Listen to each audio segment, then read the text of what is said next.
Back there says 6:29. So we're going to go ahead and begin. If you didn't get an annual report, there should be one like this that Renee has.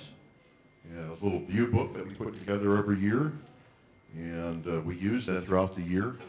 We give that to people who visit our church and come to that pizza with the pastor and those kinds of events. We make it available to them. Kind of summarizes the last year or focuses in some way on the last year. It's not necessarily a summary of every year, but glad to have you here. Of course, this year we are making this meeting available to those who don't wish to come out into the cold. And we didn't know it was going to be this cold. Otherwise, we wouldn't have done it probably, okay? Because it's really encouraging people to stay home. But if you're watching this from home or from Panera or wherever you might be at, we're glad that you're also connecting with us here, and you'll have the opportunity to be a part of it from a distance. I received an email this afternoon from an individual in the church saying, what will we be voting on? And so I told her what we would be voting on, and she said, oh, okay, I think I'll just stay home and watch it online. So a special thank you to you who have come. That's why we're providing coffee and hot cocoa so that you can hold it and get warm. It's cold, but it's going to get better, isn't it? Thursday and Friday is supposed to be pretty nice, I think, into the 50s and something like that again. So this, of course, is Veterans Day. So is it Happy Veterans Day? Is that what we say? Yeah. How many of you have served in a branch of our military? Raise your hand and keep it up, will you, please? Yeah. Thank you very much. Yeah.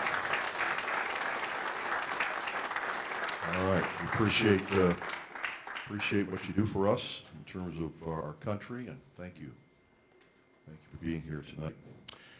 Well, I'm going to say a few things, and then I'm going to have the pastoral staff come and just briefly share with us as well, and then I'm going to open in prayer and turn it over to Jeremy Hazelhorst, who has been our chair of our elders this past year. Thank you, Renee, for putting together the booklet. The view book that you have here is so very well done again, and it's attractive to look through and to read about the various things that have happened this past year.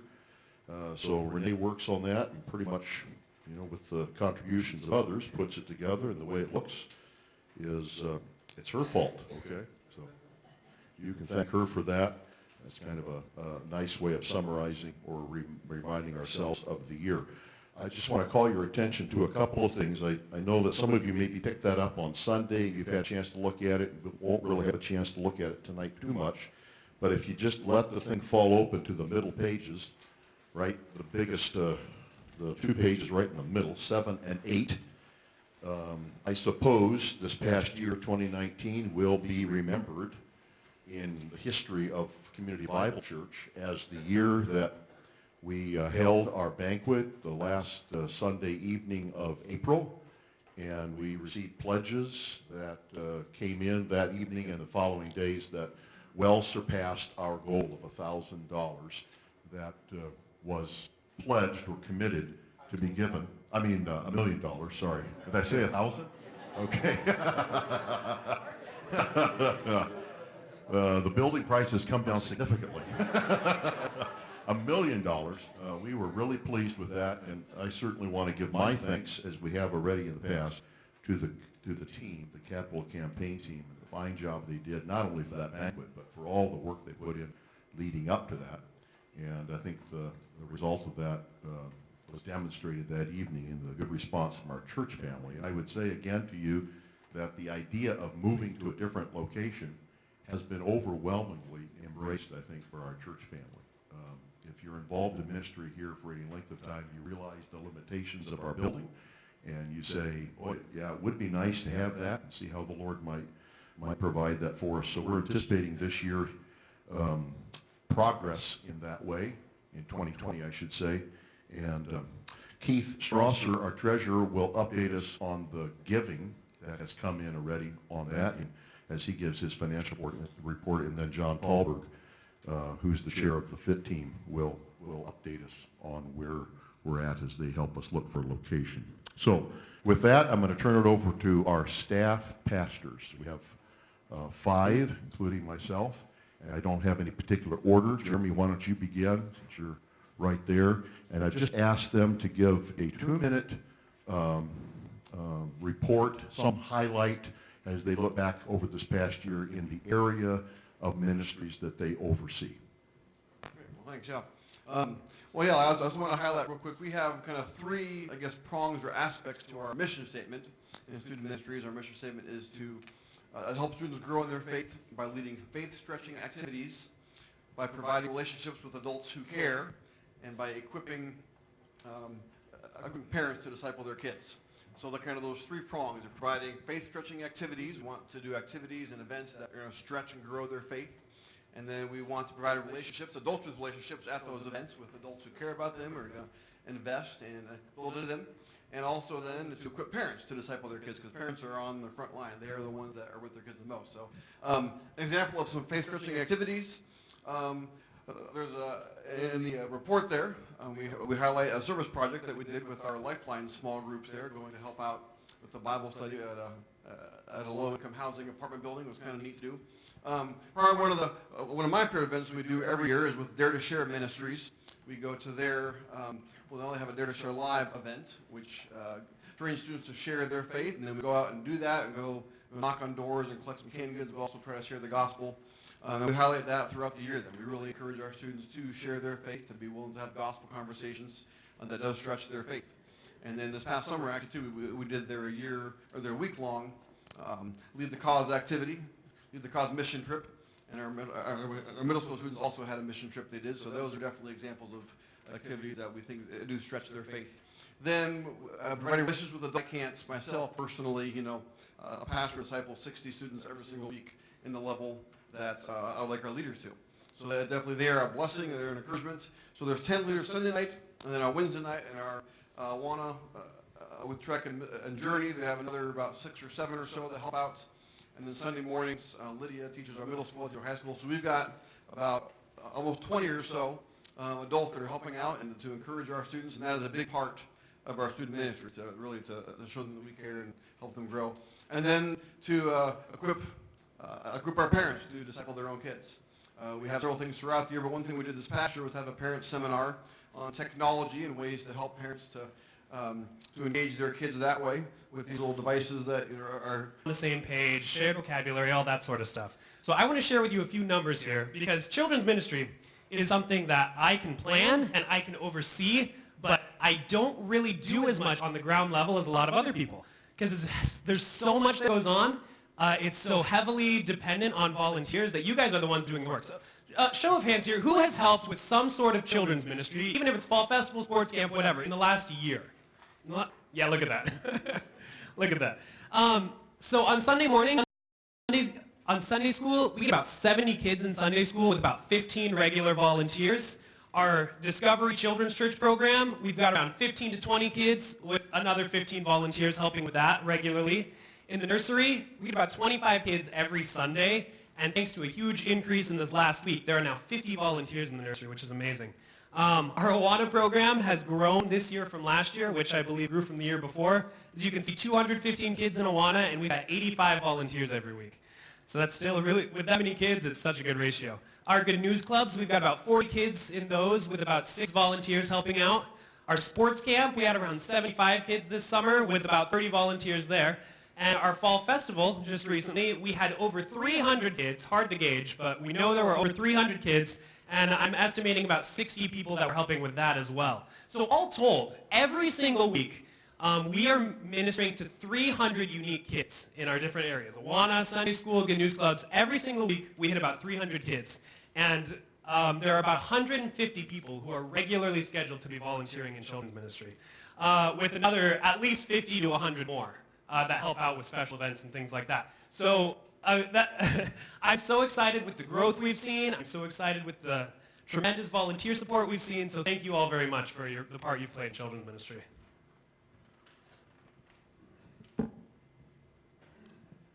Tim Gallegos, I'm the pastor of music and worship, and I've just got to say I'm really just thankful for all the people that we have on the worship teams. It's been very much a blessing to be able to come Sunday mornings and Thursday nights when we have practices and And the team is ready to go, and they're prepared. They practice the songs. They know what's expected of them. So it's been a huge blessing.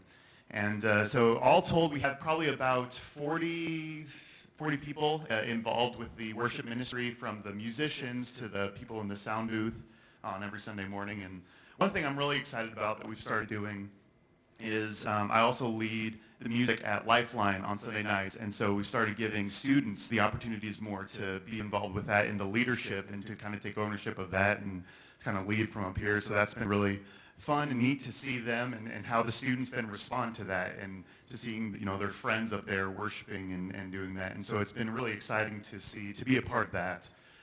So yeah, I just wanted to say thanks to all our worship team members.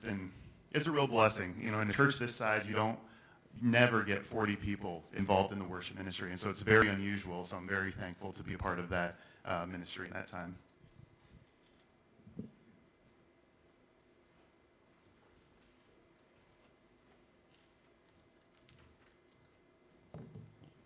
All right, thank you, Tim. So Seth Geen, Associate Pastor of Discipleship. I'm in charge of the adult ministries here at Community Bible Church. And I have to say, I think one of my favorite highlights of this last year, after we finished up our fellowship groups in May, and I sat down with all the different fellowship group leaders and debriefed them, heard about their experience, how it went, any feedback, positive or negative, that they had. And it was so encouraging to see the growth that they had as leaders. People had great questions, good observations. There were different challenges in the groups, and the vast majority of those leaders were really pleased with how things went, and I think that speaks by how many groups have continued on, just like they have, some of them before I got here.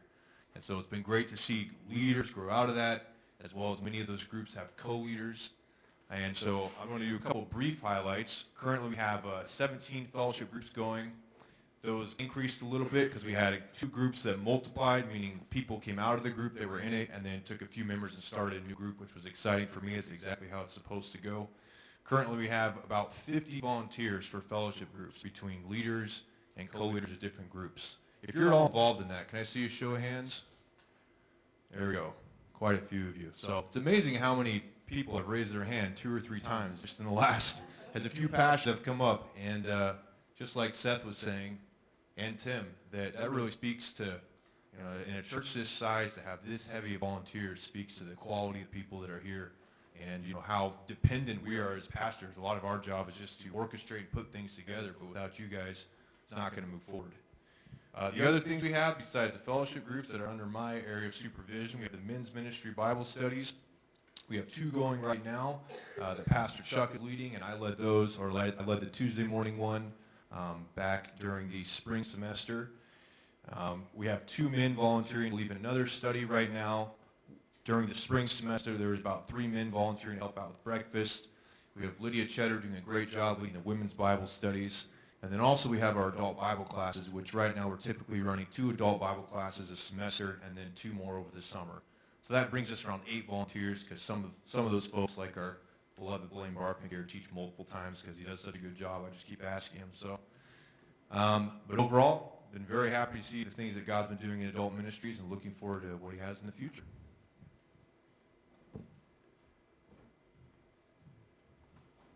All right, thank you guys. Appreciate that. Good leadership from our pastoral staff. I really enjoy working with these guys and with Renee as well.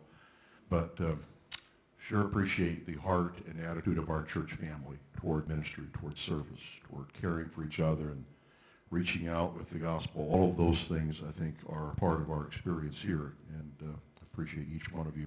And as I look out over the faces here, I see a lot of people that aren't necessarily in a place where you would be recognized in some way as doing some kind of ministry. But oftentimes you're up here at church, you're doing something by way of cleaning or fixing. You're involved in lots of behind-the-scenes ways. So consider yourself thanked here tonight. We appreciate you as well, and value what you do for us as a church family. One last thing before I pray and turn it over to Jeremy. If you look at page 3, you will find the list of those who have served as elders and deacons this year. Those are the 2 offices that are actually elected by our members, and you can see them listed there. Jason Lear and Homer Licklider as elders have finished their term. So I've appreciated Jason and Homer both. And I know Jason's back here. I don't know if Homer's here. Is Homer here? Homer, are you listening online? Did you stay home? There's a 30-second delay, so pretty soon the phone's going to ring. No, we appreciate Jason and Homer a great deal, along with all these guys. They all bring a great deal to our discussion and interaction and leadership as a church. And Dennis, of course, is serving as an elder that is overseeing the work of the Deacons, which is the facility team at our church. And appreciate each of those. And Jeremy will have more to say about those who are being voted on this evening than for those two offices.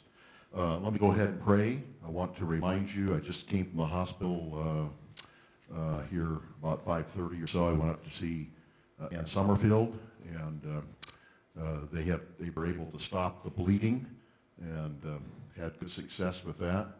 And so she did not come home today, but she expects to come home tomorrow. You can tell she's very tired. She's not resting very well, I don't suppose, in the hospital. But she's doing fine and still has a little bit of a road ahead of her, I guess, as she takes the next steps if she determines to do that. But you might remember Guy and Ann and the circumstances they face with Ann's health. Okay, and appreciate your prayers for my wife, too. Lydia's not here today. She's sorry to miss that.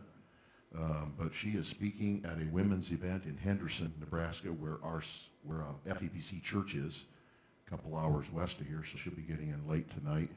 Cheryl Zock went with her, so I said, you can't drive by yourself. Actually, I was planning on going with her and then found out the annual meeting was the same night. So let me pray, okay? Father, thank you. Thank you for your help in this past year. Actually, probably a better way to think about that is thank you for the joy of being able to come alongside what you're doing and seeing you use us in, lots of different ways. Thank you for the heart of the people of Community Bible Church to serve one another, to love one another, to demonstrate their love for the church, for the Word of God, as we submit ourselves to its teaching. Thank you for each person that is here this evening that has come out and shown an interest in what's taking place in our church. And thank you, Father, for all those that are watching online as well. We ask your blessing on our time here. And thank you so much for Jeremy and for his good work this past year as the chair of our elder board and the moderator of meetings like this. We pray for Ann and ask that you would give healing to her and others maybe that aren't feeling well or recovering from procedures and surgeries. Thank you, Father, that you're sovereign in our lives and can bring about exactly what you want to accomplish through the physical challenges we face. As we pray that you would give strength and encouragement and help those that are facing these things to continue to trust in you. In Jesus' name we ask and pray. Amen.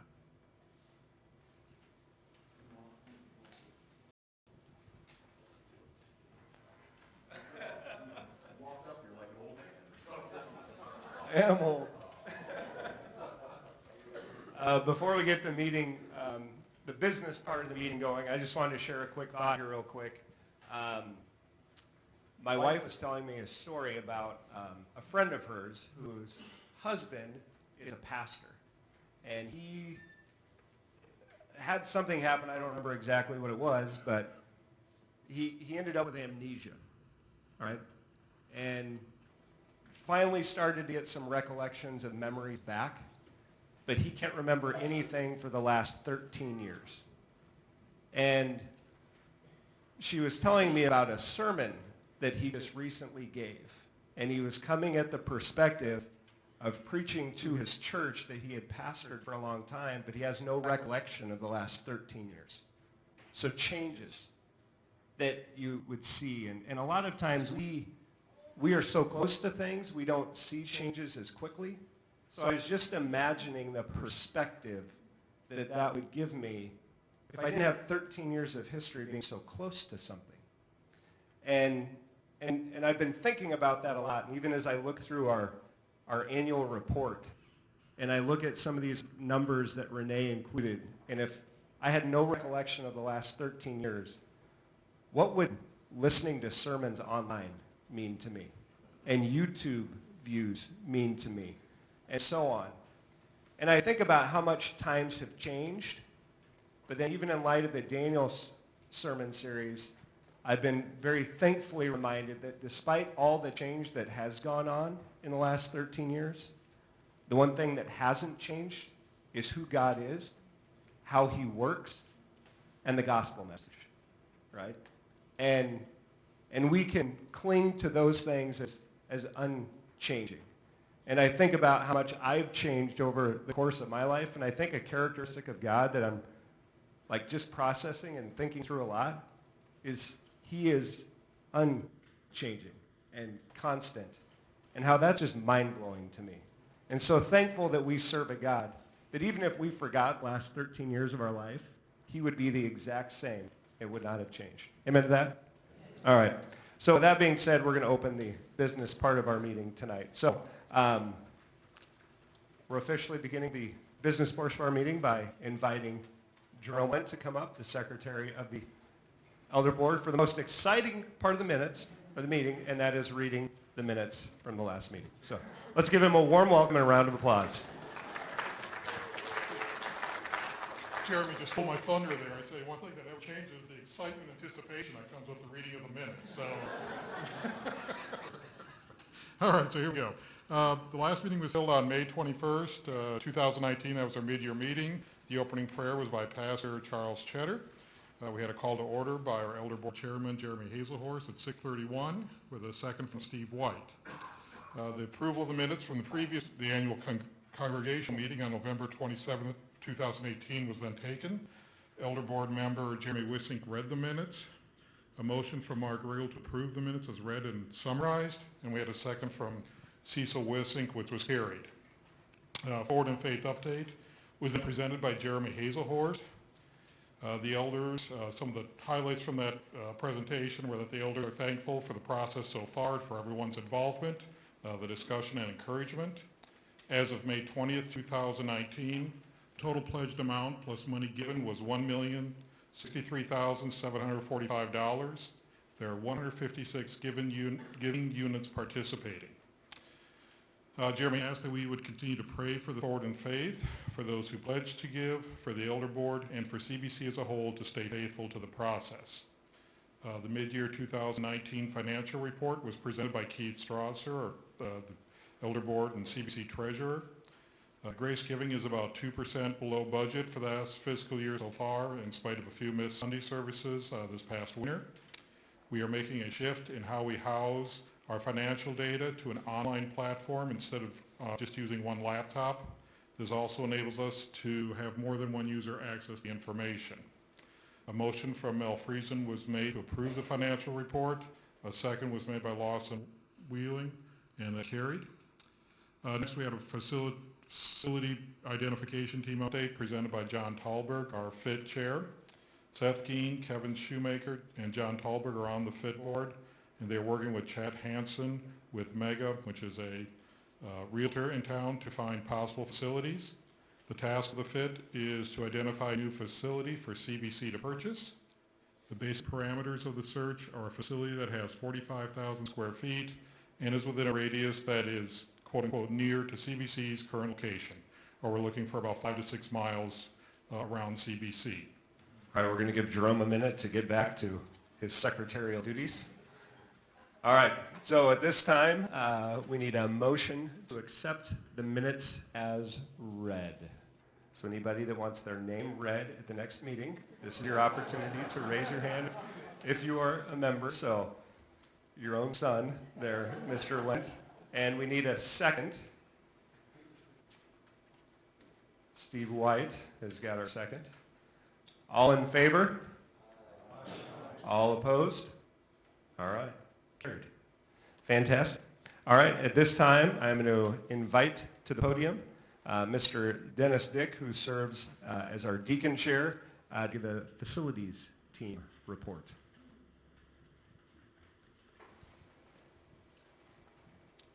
Not much to report here. It looks good at this place. No. I would really like to, as a deacon chair, thank every one of you for all the extra work you do, the volunteering. I think Chuck mentioned that many of you volunteer, and we saw that the hands that were raised. Our work day last spring went extremely well, and I think, you know, the facilities look pretty good outside this summer too, but we had a lot of water, so we're dealing with a few issues, you know, and have actually figured most of those out. Secondly, I'd like to thank the deacons. If any of you deacons are here, I'm going to have you stand. Mark, Dave, Doyle, Brett. Okay, good. So, Steve.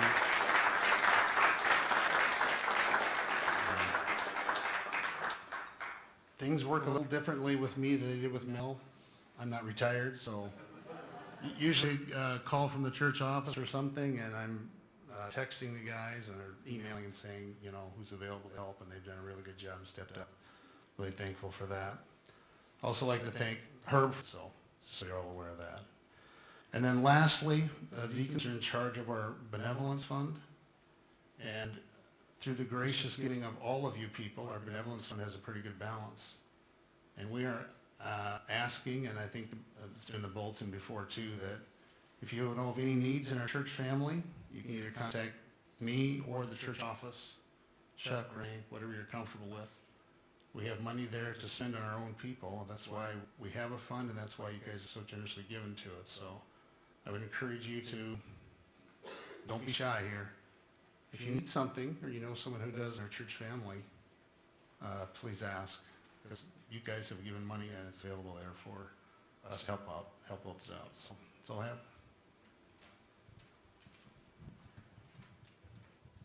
Thank you, Dennis. All right, at this time, if you are a member of Community Bible Church, if you would please raise your hand. We're going to pass out some ballots for election of officers. So Jason Lear and James Kopsa will bring some ballots around. So keep it up until you have a ballot in hand just to help those guys out.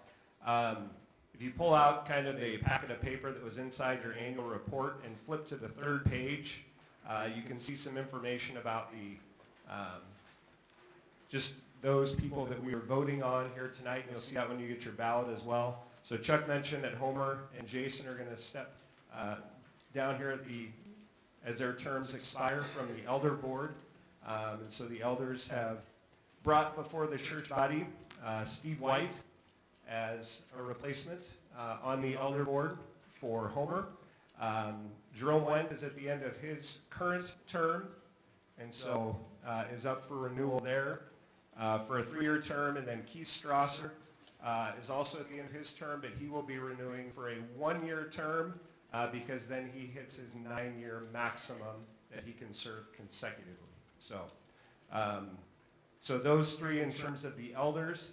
And then on the deacon committee, Steve Wiemeyer's term is up, and so he is up for re-election on his term on the deacon committee. And then you also see the assistant to the treasurer is Kathy Dick. She has served in that role for the past 3 years and is willing and able to continue that, but again will be voted on by the church body here. So as you get those ballots, if you can grab a pen from in front of you, all of those of you who are watching online, you can just wait in anticipation on the results of those. I believe CNN may be running some exit poll results that you can follow along closely in terms of how those go. And then as you finish your vote, if you just put your hand back up, fold that in part, and Jason and James will come around and collect those as well. And I'll just kind of make this note as well, something that, especially if you're newer to Community Bible Church, for the men of Community Bible Church, if you're wondering, you know, what does it take to serve as an elder, and what does it take for a deacon? One thing that I think would be important for us to communicate and pass on is one of the requirements is that you are a member of Community Bible Church for at least 2 years. So if you've been thinking about membership, we would encourage you to think seriously about that, have a conversation with an elder, have a conversation with Chuck about that, because as we sit and prayerfully consider potential elders, that is a filter that by our Community Bible Church bylaws that we have to work through. And that can be a challenge sometimes. So something that I would encourage you to think about and pray about. So with that being said, I think all the ballots have been collected. I'm going to turn it over to Keith Strasser, our treasurer, who's going to give you the financial report for the past year. Thanks, Jeremy. I found out tonight that I'm the only one that made PowerPoint slides. So there we go. All right, a number of people love my bubbles chart, so I've given you the bubbles chart again. So the way to read this, all right, the green bubbles are this year's results. This is giving for the general fund and for missions. So if you mark missions or general fund, your giving is included in these bubbles. The red bubbles are last year's data. So the green, the size of the bubble indicates the number of people that are in that category or level of giving, and those are in thousands. So from 0 to 1,000 is under number 1, over number 1. The 1,000 to 2,000 is in the 2 category there, and so forth. Up to 12 is over 16,000. So the size of the bubble is the number of donors, and the position of the bubble vertically, up and down, is the dollar value that's accumulated from those givers. It's very similar for the most part as you look across the years. The ones are down just a little bit, the threes are down a bit, the fives are down, but the 2s, 4s, 6s, 7s, 8s, 9s, and 11 are up. So overall, it's about, thinking for my notes here, overall it's about, right there, $19,000 more giving this year compared to last year. And there are 17 less donor units this year compared to last year. So a good stable position. We did have some people move away that were strong donors last year, but we've had new donors that have come and making up some of those dollars as well. So a good stable financial position from our giving perspective. Now that was all just general fund and missions. This is the Finish in Faith summary. And so it's not an easy number to capture because we have both pledges and people giving towards their pledges, and we have people that have never done a pledge card but give. And so we need to make sure we capture those properly and not duplicate or exclude any dollars when I pull those numbers together. So pledge cards received, I have 132 pledges for $1,018,000. We've received $183,000 against those pledges. In some work I was doing last night, I found that there are 3 pledges that are actually paid in full already. So there's 129 pledge cards remaining that are not fully paid for $835,000. So that's effectively a receivable amount that we expect to receive over the next roughly 30 months. Donations received, as I said before, about $183,000 of those pledged dollars from 98 different donors. There are 41 others who have given to either the 2020 program that we had before or the Forward in Faith program that we've had since April this year. And those total $64,000. So we've received cash from those 2 programs, $247,000. So the $247,000 we have in cash, along with the $835,000 that is pledges that we'll receive in the future, expect to receive in the future. We've got $1,082,000 in this program. Does that make sense? Any questions on Forward in Faith? Okay, good, thank you. So, all right, so this is our balance sheet. So this summarizes, and you've got this in your handout as well. This is a slightly more condensed version, but basically the same data. So the top part of this is assets. It's what the physical assets that we have available to us. That includes cash at our facilities and the rental houses down on 91st Street. And you've got this year's value for those is $2.5 million. 1 year ago, our position was $2.3 million, so approximately $200,000 growth in assets year over year. And given the way that we operate, there hasn't been any significant change, or there's been no change in our fixed assets. So this is all cash, liquid assets, cash. The liability section, there are current liabilities, including credit card bills that are due later in November, so the balance at the end of October. There were some payroll taxes that were due in November, so they've been paid by now, but at October 31st, there were some taxes that were owed. Those kinds of things, we've got about $19,000 of accrued expenses. Those are all short-term current expenses. And then we have a longer-term note payable that was taken out to acquire houses on 91st Street over the last several years. The balance on those mortgages is $237,000. So $250,000 of total debt. And then the rest is what we own. So of those assets above, we owe some portion, and then we own the rest. And the portion we own then is $2.2 million, $2,248,000 compared to $2,017,000 last year. Questions on balance sheets? Mark? Do you mind if I go back to the Forward and Faith? Sure. Remind us, are those funds in a special account to bear more interest, or how is that being handled? No, at this point, they're just in checking accounts. Can you repeat that question? Oh, yeah, the question was whether the funds for Forward and Faith are in any interest-bearing account. They're just in our regular bank accounts, yeah. Yeah, I've thought about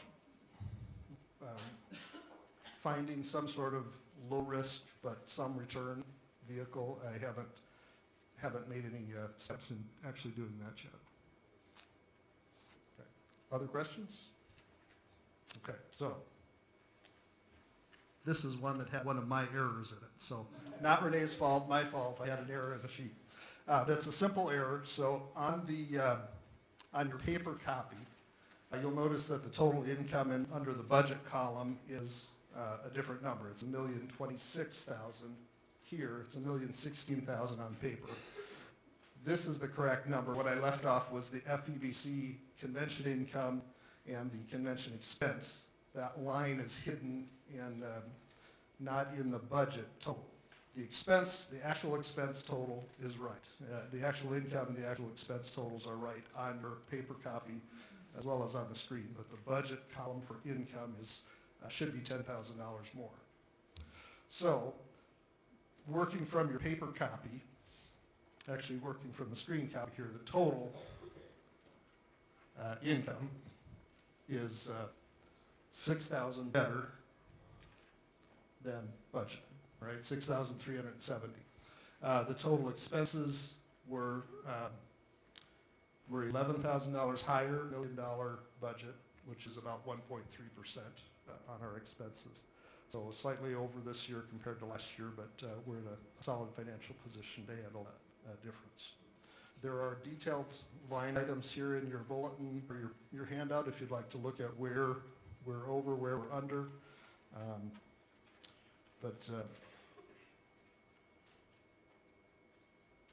I'll let you look at those. If you have questions, of course, you can ask them. There you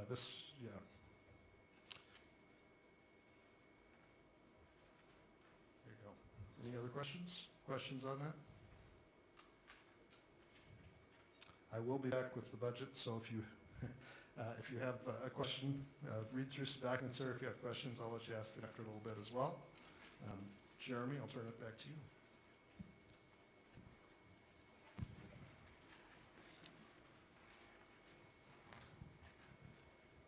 All right, it's that time to get your name in the minutes again. So we'll need a motion to accept the 2018-2019 financial report that Keith just gave. So anybody like to make a motion to accept that report? Blaine Barfnick, and we need a second. Austin Shibby, there you go. You got in there. Good work. All right. All in favor, please say aye. Aye. All opposed, same. All right, Gary. Fantastic. Real quick, I just want to say what a blessing Keith is to our church and all the work that he does from a financial standpoint. It's something that happens behind the scenes. I mean, you don't see it, but when we sit in an elder meeting, the depth of knowledge that this man brings and the amount of work that he pours in on his own time, on top of his job, is just unbelievable, and he is a phenomenal asset to our church body. So if we could give Keith a round of applause. That's you two people online, so all right. Thank you, Keith.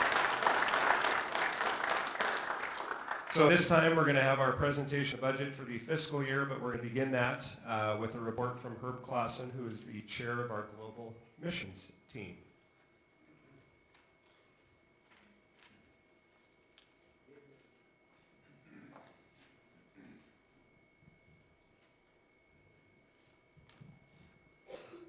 This will be very short, but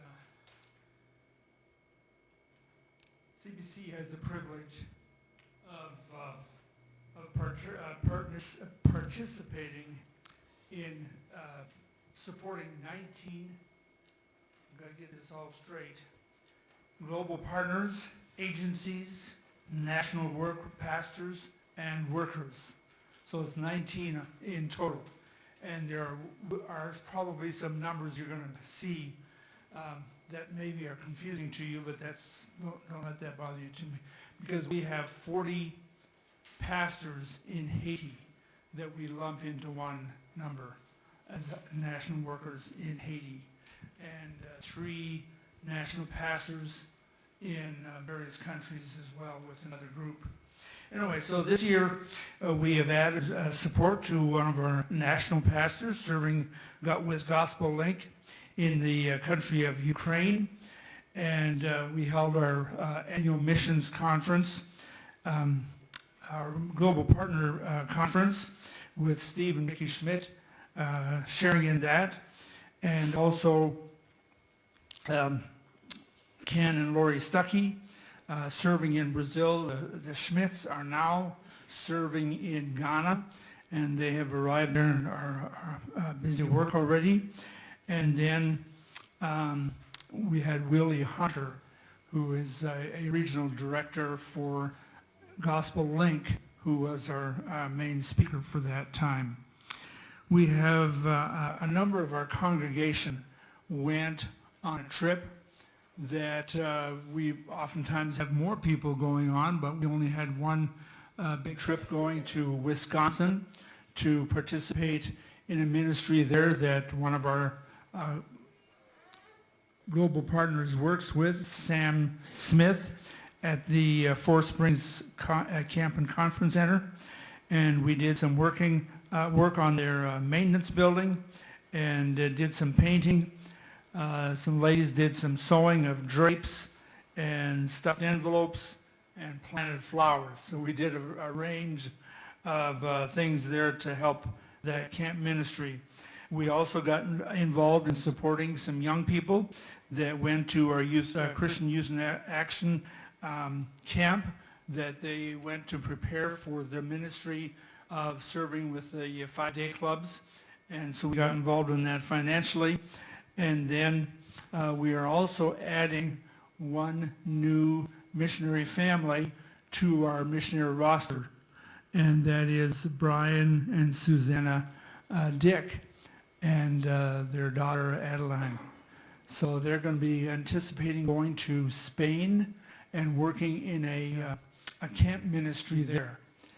So that's great to see having folks come from our congregation to get involved in missions worldwide.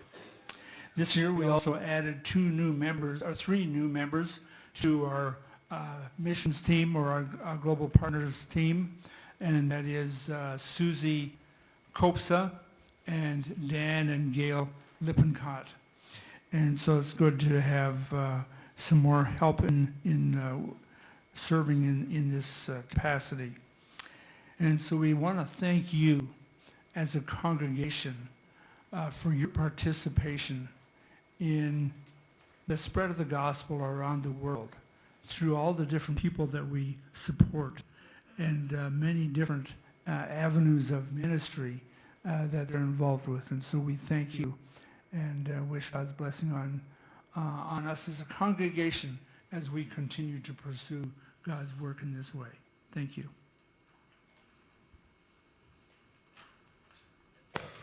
Thank you, Herb. All right, we've given Keith a little break. He's recovered. And now he's going to come back up and present our budget for the 2019-2020. Very good, thank you. The real question is, have you recovered from too many, can I back that up one? There you go, thank you so much. Proposed budget. Okay, so this is the page that's got the yellow stripe down the middle, all right? So the yellow stripe is the proposed budget for 2020. A little higher than this year. The income number is 8.6% higher, $88,000. Some of that, a significant part of that is due to the biannual youth trips. So this coming year would be the year for the St. Vincent trip and the broader, larger youth middle school trip as well. And so that's why the miscellaneous income number is up fairly significantly, $45,000. That's a typical every other year increase, and you'll notice an offsetting expense increase under Education Ministries, $48,500 expense increase. Mostly offset each other, but there is some uncovered cost there in the plan, costs for the sponsors basically to go on those trips. That's really the biggest single item that stands out as a change there. The general fund grace giving number is an increase of $62,000. That covers all the kinds of inflationary things that happen, staff increases, costs of all the different, as utilities increase, as insurance costs increase, and all those kinds of things. That drives the grace giving number up. And so that's a 7.8% increase by $61,000 compared to this year's giving. I will point out there the pastor and staff expense, you'll notice it's a smaller number. There's a couple things driving that. We are paying the pastors more next year, provided the budget's approved as presented here. But the decrease there is because of in last year, since we did the pastor appreciation in October, there are effectively 2 years worth of pastor appreciation offerings in this fiscal year, and we would only expect that to be one in next year, so that lowers that expense some.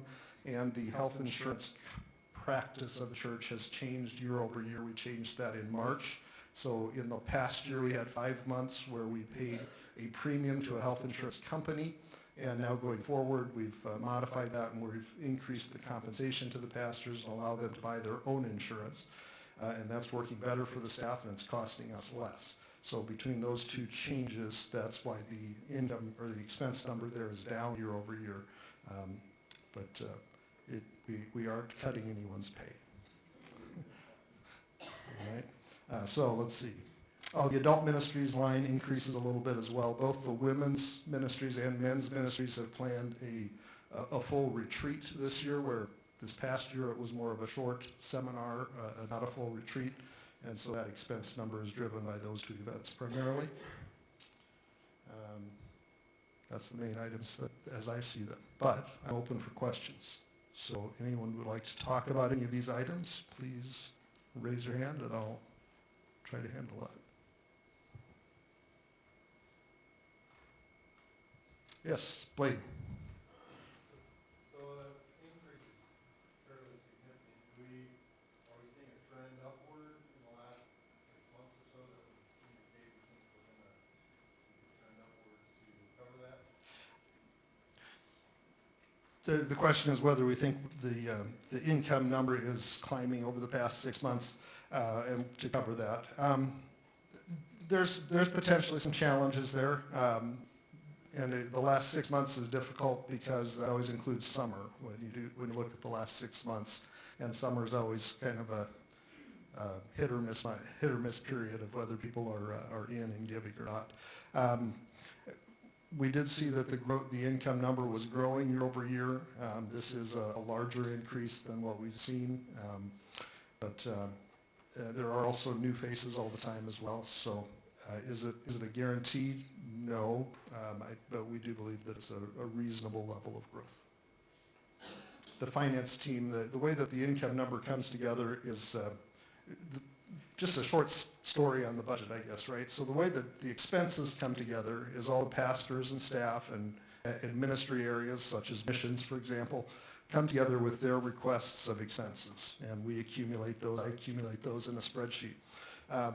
The finance team, Jerry Dirks is the chair of that finance team, and let's see, the current members are Jerry, Dan Lippincott, James Kopsa, Christy Foster, and Mike Fernan, and myself are the finance team.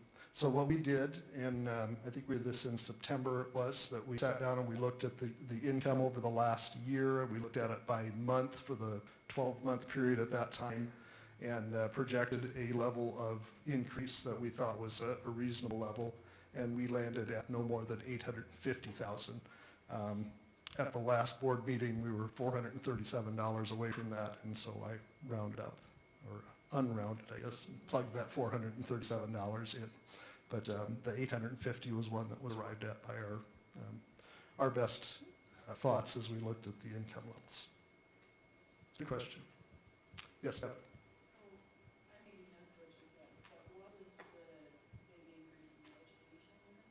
That's primarily the St. Vincent trip, which only happens every other year. I think, Jeremy, do you remember, was that about 45,000 or 40? Somewhere around 40. I've got a detail of it if you'd like, but yeah, I mean, it's a big trip. If you expect roughly 20 people to go on a $2,500 trip, it counts up pretty fast. Most of that's covered by income in the miscellaneous income number as well, but not quite all. I think 3,600 was the general fund expense from that, if I remember. Other questions?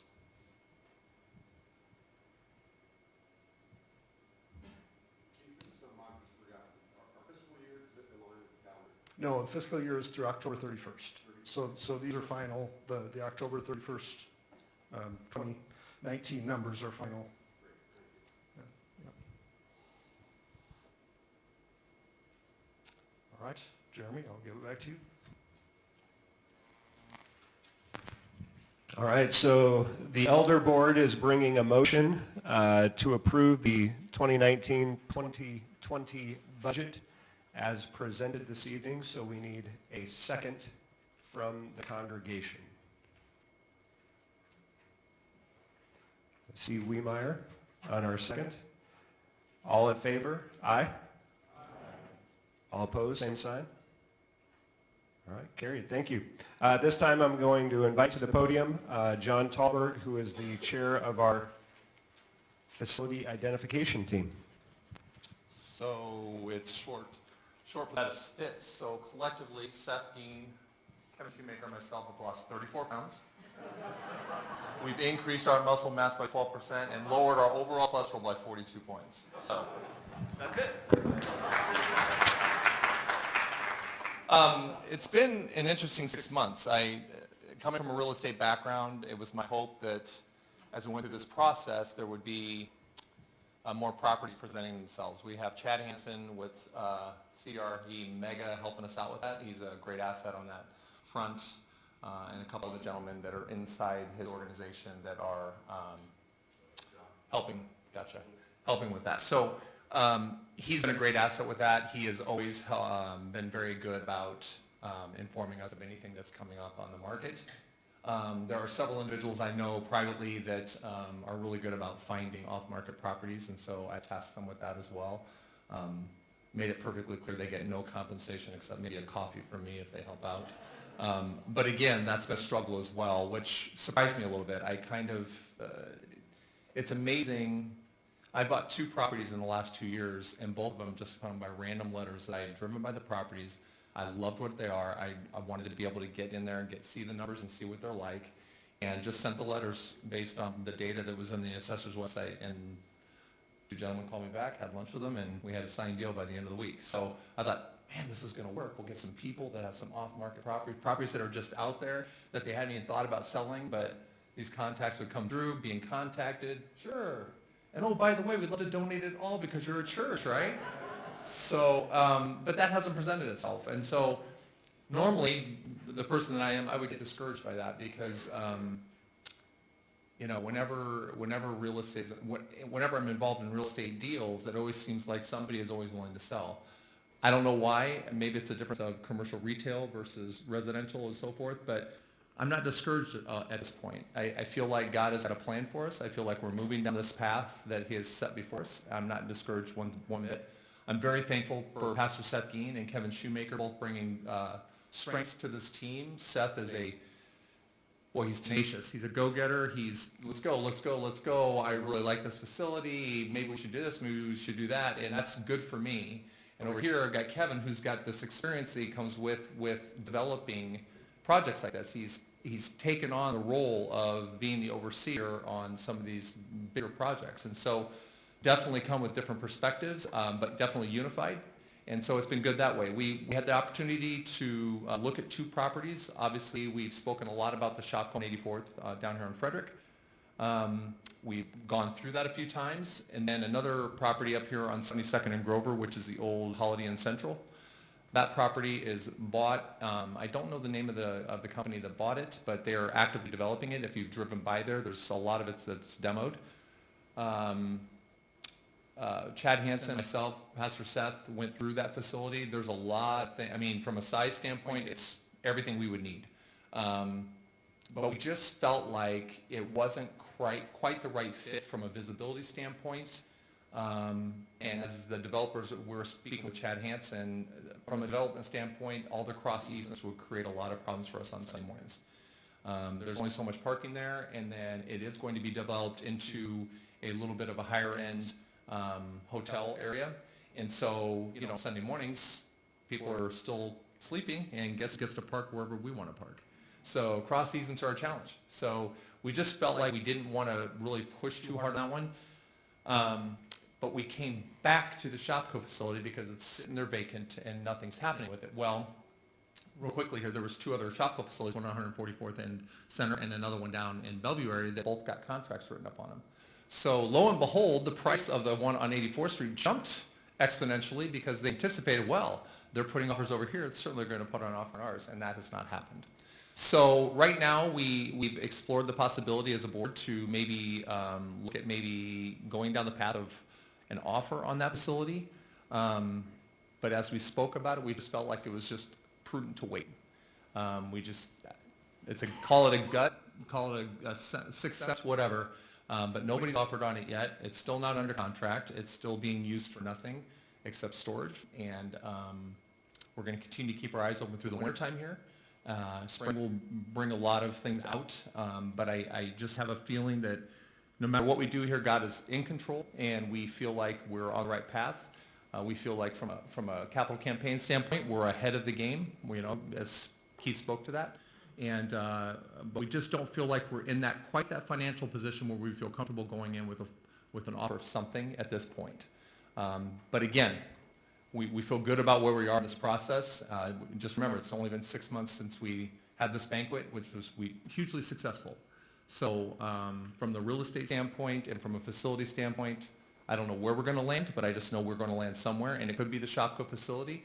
But right now, we're just in a holding pattern until we just get a little bit further down the paradigm and able to just kind of see what it looks like a little bit more clearly here in the coming months. As we get down that path, we'll continue to update you. I hope you all aren't discouraged. I hope people aren't really anxious and overly anxious on this, but everything's going to happen in God's timing, I think, is evidenced by the history of CBC. So that's all I got. Anybody have any questions on that regard? Okay. Is the building still out of the question or out of the idea? It's a great question. The challenge with building, obviously, I'm sorry, Dave asked, is building out of the question as far as a new facility?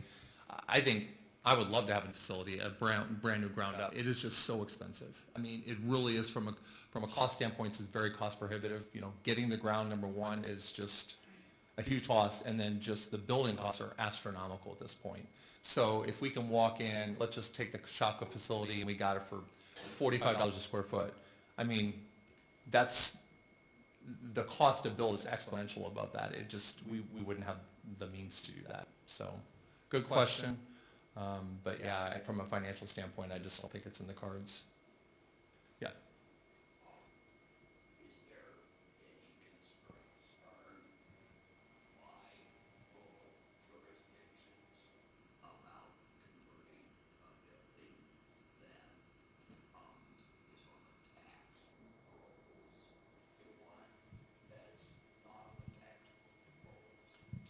Yeah, well, good question. The question was something of, in the realm of, is there any concern from the city standpoint or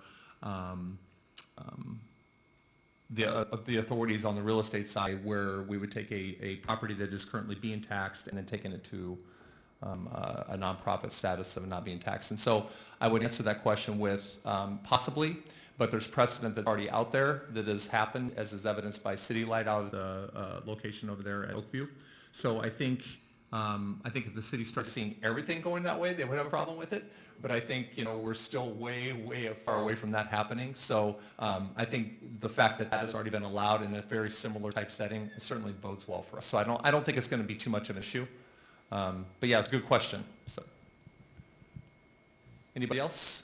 Renee? Can you share what numbers you would be comfortable with going in with an offer to shuffle? We're not quite there yet. How's $1,000 sound? Right? So what do you want to have in the campaign so that you're comfortable? Yeah, I don't know that there's a magic. The question was what amount in the capital campaign already brought in would make us comfortable offering on any type of facility. I think it's a combination of multiple things. It would be being further down the path on what we're bringing in. We feel very comfortable that all the funds that were committed are going to come in. We're not worried about that. But I will say this about the leadership team in the church. We're very fiscally conservative. We're very careful. We're deliberate. And I don't think to a fault. I just think we are trying to do what we try to do in our own lives, and that is manage our funds well, manage the funds of other people well, and to do that in a way that's honoring to God. So I don't know that there's a magic number. I think we would know it when we saw it. If it's half, maybe. But there's also the other component, and that is just the price, right? I mean, we're talking that facility, if anybody hasn't walked through, it's 90,000 square feet. We would not want to be taking all of that down. So if a facility like that is something that we're going to go down, we would look to do what's called a condo regime, which is basically carving out a piece of that, and then we would own that piece, and then the other piece would be whatever. And then there would be, depending on the amount that we took, let's say it was 50%, we would have to work it out to where 50% of those charges in the building are ours, and 50% of it is to whoever owns the other portion. We would really want to put in any contract that we would have first right of refusal on the other part, right? Because we don't know what's going to happen in the future. But if something happens where somebody is interested in the other part, we would certainly want to have the right to say no first. And I think that would be very easy to include in the contract. So I think there's more than one component. It's not just what's come in, but it's also what we feel we can expect to get on a price point. Obviously the lower the better. They're going to be looking for the higher. But I do know this, when you've got 90,000 square feet sitting not making you any money, is a big motivator to sell if you can. And so the time of waiting, while sometimes you can get emotionally drawn to a property and feel like you've got an offer, it's going to go. God's got that worked out. But the longer that it is sitting empty, it bodes better for us if we do end up making an offer on it. Now, we're not sitting on it for that reason. We just feel like God is asking us just to hold. And so, yeah, good question. Anybody else?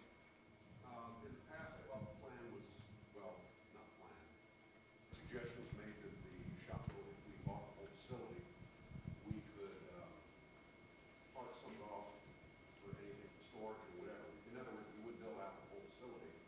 Has the team discussed a situation where we own a property, not necessarily that one, and sublet a piece of property? I don't know that we've the question was if we bought a whole facility or any portion of a facility, will we use a portion of that to maybe lease out to another entity, for a short time or even for a fixed period of time, and not develop that portion.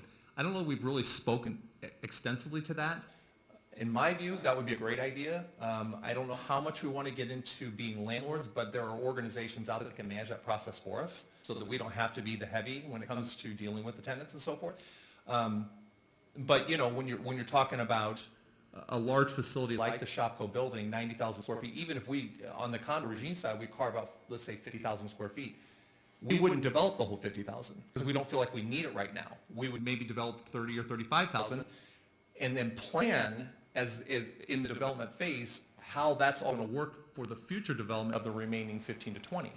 so that we're not just like, oh, well, we built this entire area here. Now we got to rip it all down because we need to develop this. The master plan would include that whole 50,000 with the finish out portion initially being just what we need at that time. Does that make sense? So there'd be like a lot of removable walls, if you will. So if we have to blow it out to include more space for additional people coming to church or whatever, we could easily do that without having to, deal with wiring and plumbing and all those things that can kind of get in the way if you don't plan for that. So I think if we did have something where that would allow for us to have some income for that, I don't think anybody would be opposed to that. We certainly have something similar with that with our rental properties here to the west. So I think we could look at that if we found the right facility and if it would make sense, certainly. Yep. Anyone else? Okay. I'll give it back to Jeremy.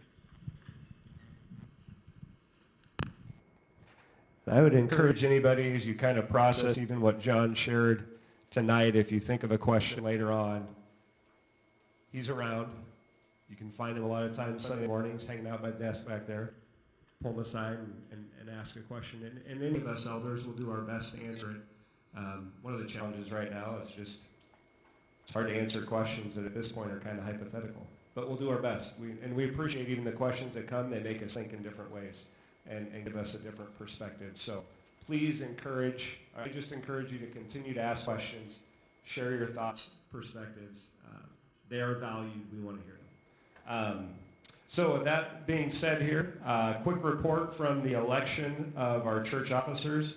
All 3 elders who were up for election were overwhelmingly approved, as well as Steve Wiemeyer on the deacon board and Kathy Dick in her re-election to serve as assistant to the treasurer. So thank you to all who voted in that area.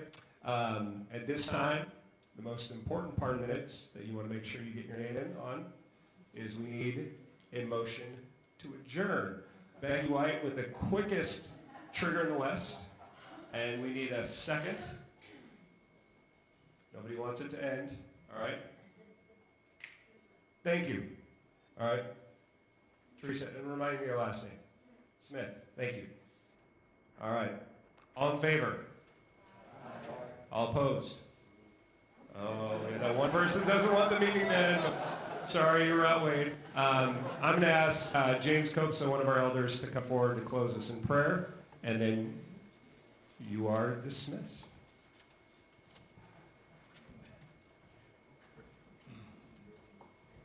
Dear Heavenly Father, you are unchanging and you are sovereign, and we thank you for your tender mercy. Lord, we're excited to see what you will do here at Community Bible Church, how you will work, how you will answer prayers, and how you will lead us. When we gather here again next year, may we be ready to worship you and praise you for doing beyond our imagination. Lord, we thank you for all that you do for your servants here. Lord, thank you for the global partners that we support around the world through funds and prayers. Lord, bless them. Lord, thank you for allowing us to do so many wonderful ministry opportunities here at Community Bible Church and children's ministry, adult ministry, youth. Lord, thank you for our worship team. Thank you for our staff, Lord. Thank you for giving us these servants who love you and want you to be proclaimed. Lord, I pray that you will bless the health of your people here and that you will bless Community Bible Church. In Jesus' name we pray. Amen.